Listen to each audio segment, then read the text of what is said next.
नमस्कार। इस video lecture में हम तटस्थ वक्र विश्लेषण के माध्यम से उपभोक्ता के साम्य का अध्ययन करेंगे। पिछले वीडियो में हमने गणनावाचक विश्लेषण के अंतर्गत उपभोक्ता के साम्य की चर्चा की थी और उसमें हमने देखा था कि उपभोक्ता का साम्य वहाँ होता है जहाँ MUX by PX equal to MU by PY पहली शर्त, यानी एक वस्तु की उपयोगिता और उसकी कीमत का अनुपात दूसरी वस्तु की उपयोगिता और उसकी कीमत के अनुपात के बराबर था। और दूसरी शर्त हमारी थी कि जो उपभोक्ता की आय है वह एक वस्तु पर व्यय की गई मात्रा और दूसरी वस्तु पर व्यय की गई मात्रा के बराबर है। ये हमारी दो संतुलन की शर्तें गणनावाचक विश्लेषण के अंतर्गत हमने प्राप्त की थी। अब यदि हम क्रमवाचक दृष्टिकोण के अंतर्गत तटस्थ वक्र विश्लेषण के अंतर्गत उपभोक्ता के साम्य की बात करते हैं तो प्रश्न उठता है कि उपभोक्ता का साम्य किस बिंदु पर होगा। तो इसी उपभोक्ता के साम्य की चर्चा हम तटस्थ वक्र विश्लेषण के माध्यम से करेंगे। जैसा कि हम पिछले वीडियोज में देख चुके हैं कि तटस्थ वक्र उपभोक्ता के लिए दो वस्तुओं के ऐसे संयोगों को दर्शाता है जिनसे उपभोक्ता को समान उपयोगिता प्राप्त होती है। इस विश्लेषण के अंतर्गत भी हम कुछ मान्यताएं लेकर चलते हैं उपभोक्ता के सामने के लिए। तो जो मान्यताएं हैं उसमें मान्यता है कि उपभोक्ता विवेकशील है, वह अपनी दी हुई आय से अपने संतोष को अधिकतम करना चाहता है। दूसरी मान्यता है उसके लिए निश्चित आय दी हुई है, उस निश्चित आय को व्यय करके वह उपयोगिता अधिकतम करना चाहता है। अगली मान्यता है कि जो बजट जो अवधि है जिसमें उपभोक्ता के हम साम्य की बात कर रहे हैं उस अवधि में उसकी रुचि, फैशन, टेस्ट इत्यादि परिवर्तित नहीं होते हैं। उसके लिए वस्तुओं की कीमतें दी हुई हैं, उसके बारे में उसे पूर्ण जानकारी है। तो ये कुछ मान्यताएं हम लेकर चल रहे हैं और हम ये मान के चल रहे हैं कि उपयोगिता मापनीय नहीं है, हम उसकी केवल तुलना कर सकते हैं, जो कि डिफरेंस कर्व एनालिसिस की मान्यता ही है। तो उपभोक्ता के साम्य के लिए हम देखेंगे कि तटस्थ वक्र विश्लेषण के अंतर्गत उपभोक्ता का साम्य उस बिंदु पर होता है जहां पर कीमत रेखा तटस्थ वक्र बिंदु के तटस्थ वक्र की स्पर्श रेखा होती है। यानी जहां पर कीमत रेखा तटस्थ वक्र को स्पर्श करती है वह बिंदु उपभोक्ता के साम्य का बिंदु होता है। और दूसरी बात ये कि उस बिंदु पर जो मार्जिनल रेट ऑफ सब्स्टिट्यूशन है, सीमांत प्रतिस्थापन दर है, वह घटती हुई होनी चाहिए। ये दो साम्य शर्तें पूरी होने पर उपभोक्ता अपना अधिकतम संतोष प्राप्त करता है। तो सबसे पहले हम कीमत रेखा की बात करें। कीमत रेखा क्या है? प्राइस लाइन क्या है? प्राइस लाइन दो वस्तुओं के ऐसे संयोगों को दर्शाती है जिन्हें उपभोक्ता अपनी दी हुई आय और वस्तुओं की दी हुई कीमतों पर क्रय कर सकता है। कीमत रेखा को मैं इस प्रकार हम दर्शा सकते हैं। X वस्तु, Y वस्तु,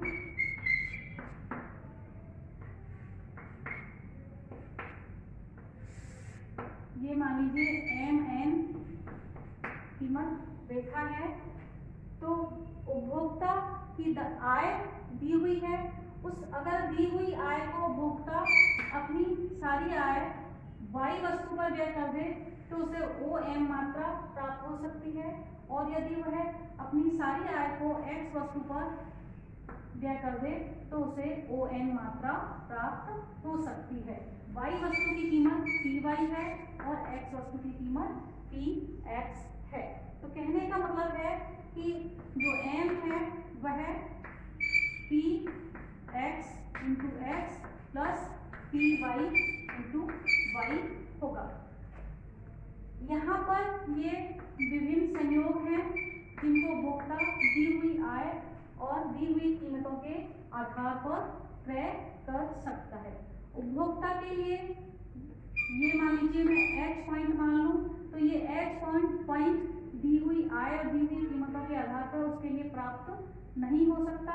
और मान लीजिए ये a पॉइंट है, ये पॉइंट उपभोक्ता को अपनी दी हुई कीमतें और दी हुई आय से प्राप्त हो सकता है, लेकिन यहाँ पर उसकी संपूर्ण आय व्यय नहीं होगी। फिर अगली बात आती है कि कीमत रेखा का जो स्लोप है, वह कीमत रेखा का जो स्लोप है, आप देख सकते हैं कीमत रेखा ऋणात्मक है। हम यदि x वस्तु की मात्रा बढ़ा रहे हैं तो y वस्तु की मात्रा हमें कम प्राप्त होगी। तो इस m रेखा का जो स्लोप होगा वह होगा OM डिवाइडेड बाई ON। इस कीमत रेखा का जो स्लोप होगा वह होगा OM बाई ON। OM जो मात्रा है वह m divided by p y है और ON m divided by p x है।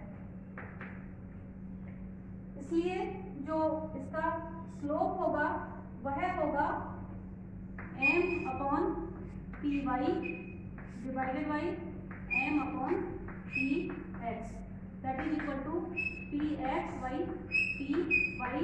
और लेकिन इसका स्लोप नेगेटिव है, इसलिए ये जो इस कीमत रेखा का जो स्लोप होगा वो minus P X P Y के बराबर होगा। तटस्थ वक्र विश्लेषण में हम जो उपभोक्ता का साम्य वहां प्राप्त करते हैं जहां कीमत रेखा तटस्थ वक्र के स्पर्श हो। तो मैं अब दोनों को एक साथ ड्रॉ कर रही हूँ। ये MN कीमत रेखा है,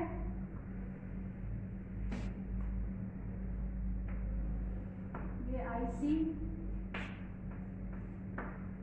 2 रेफरेंस कर्व है, ये IC3 है,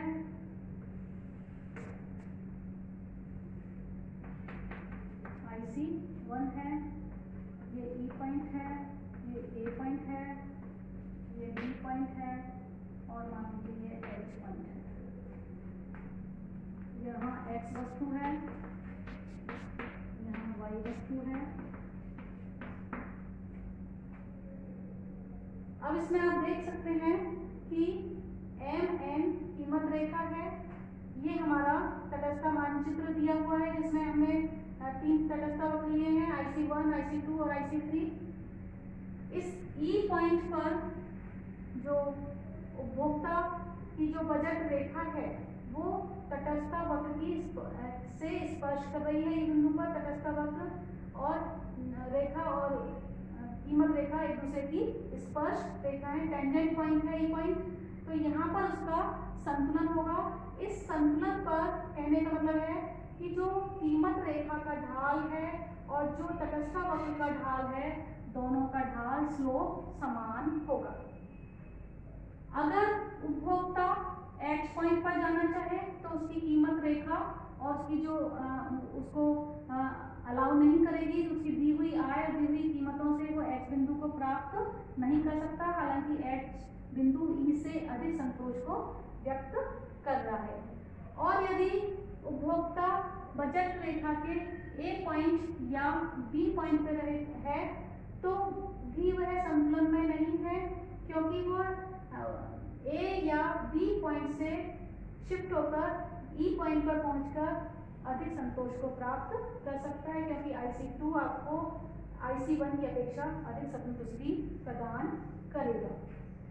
यहाँ पर हम ये भी देख सकते हैं कि जो E बिंदु है उस पर जो marginal rate of substitution of X for Y, X की Y के लिए जो सीमांत प्रतिस्थापन दर है वह PX PY जो डिफरेंस कीमत रेखा का ढाल है उसके बराबर है E बिंदु पर, और A बिंदु पर जो है तटस्थ वक्र का ढाल कीमत रेखा के ढाल से ज्यादा होगा। B बिंदु पर जो कीमत रेखा का ढाल है वो तटस्थ वक्र के ढाल से ज्यादा होगा, यानी A बिंदु पर MRXY ग्रेटर देन PXVY होगा, यानी कीमत रेखा के स्लोप से तटस्थ वक्र का ढाल ज्यादा है, और यहाँ पर तटस्थ वक्र का ढाल कीमत रेखा के ढाल से कम है। तो E पॉइंट ही ऐसा पॉइंट है जहां पर तटस्थ वक्र का ढाल और कीमत रेखा का ढाल दोनों समान है, और साथ में E बिंदु ही ऐसा बिंदु है जहां पर तटस्थ वक्र मूल बिंदु के उन्नतोत्तर है। तो ये दोनों शर्तें एक साथ पूरी होने पर उपभोक्ता संतुलन की स्थिति में होगा।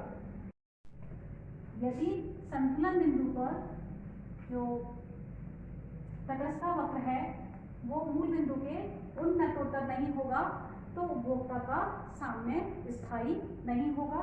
उसको हम इस डायग्राम के माध्यम से देख सकते हैं।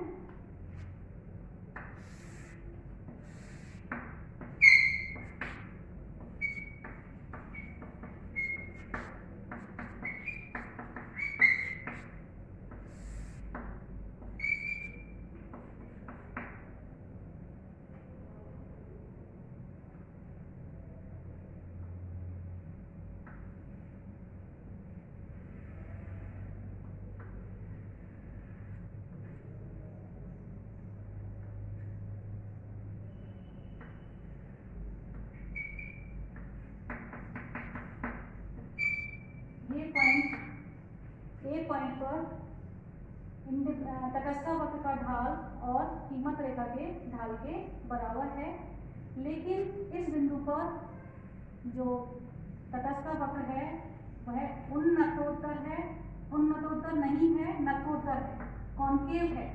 लेकिन हम कहते हैं कि साम्य बिंदु पर जो तटस्थ वक्र है वो मूल बिंदु के उन्नतोत्तर होना चाहिए, जिसका मतलब है कि MRX घटती हुई होनी चाहिए, जिसका मतलब है कि उपभोक्ता एक वस्तु की यदि ज्यादा इकाइयां उपभोग करना चाहता है तो बाई वस्तु की उसको कम मात्रा वो परित्याग करता जाता है। हम पिछले वीडियो में इस चीज को देख चुके हैं। अब इस बिंदु पर A बिंदु पर दोनों का जो ढाल है वो समान तो है, लेकिन उपभोक्ता का जो साम्य है वह स्थायी नहीं होगा। उपभोक्ता इस बिंदु के इधर या इधर पहुंचकर ऊंचे तटस्थ वक्र पर अपना साम्य स्थापित कर सकता है। इसलिए उपभोक्ता के साम्य के लिए दोनों शर्तें एक साथ पूरी होनी चाहिए कि तटस्थ वक्र और कीमत रेखा का जो ढाल है साम्य बिंदु पर वो समान होना चाहिए, और साम्य बिंदु पर जो तटस्थ वक्र है वह मूल बिंदु के उन्नतोत्तर होना चाहिए। तो इस प्रकार तटस्थ वक्र विश्लेषण में हम उपभोक्ता के साम्य की शर्तें प्राप्त कर सकते हैं। धन्यवाद।